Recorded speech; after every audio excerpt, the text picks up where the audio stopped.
Bonjour! Aujourd'hui, je vais tenter de faire travailler vos neurones et vous parler de cinéma.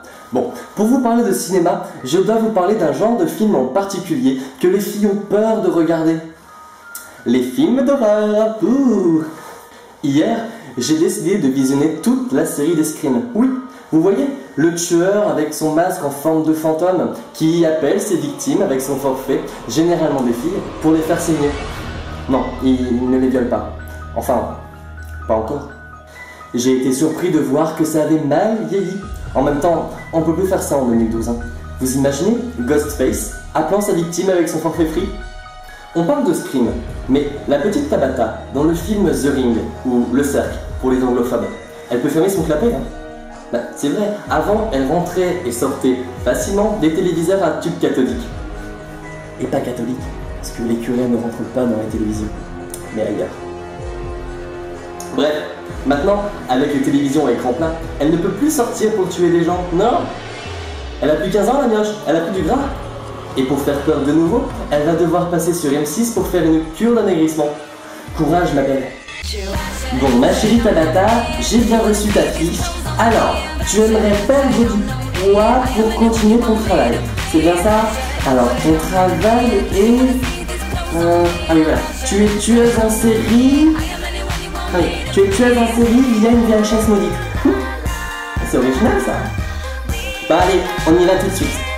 Tiens, en parlant de gamine, vous vous souvenez du film L'Exorciste? Mais oui, l'histoire d'une jeune fille possédée par le démon qui descendait les escaliers telle une araignée.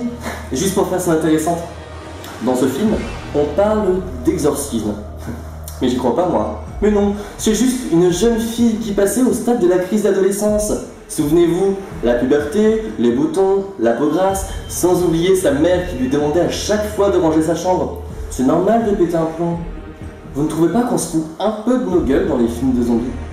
Mais c'est vrai, vu que les zombies marchent au ralenti, on aurait pu tuer le premier gars infecté pour sauver le monde d'une mort certaine. Ah mais non! Dans ces films, il y a toujours une bande de trouducs qui s'installent dans une maison paumée au milieu de nulle part où ils peuvent s'échapper.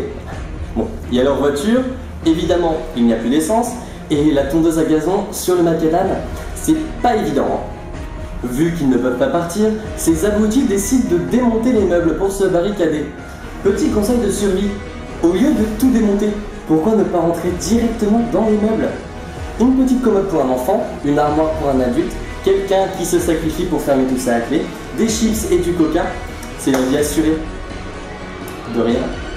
On ne peut pas parler de film d'horreur sans passer par la case torture, avec la saga Saw, l'espèce de justicier horrifique qui montre aux gens qu'ils sont très très méchants et qu'il faut s'amputer un bras pour aimer la vie.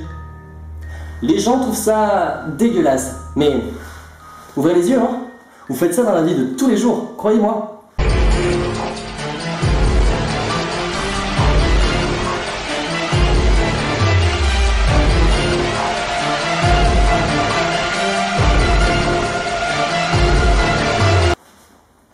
Vous voyez, on torture même les pauvres légumes.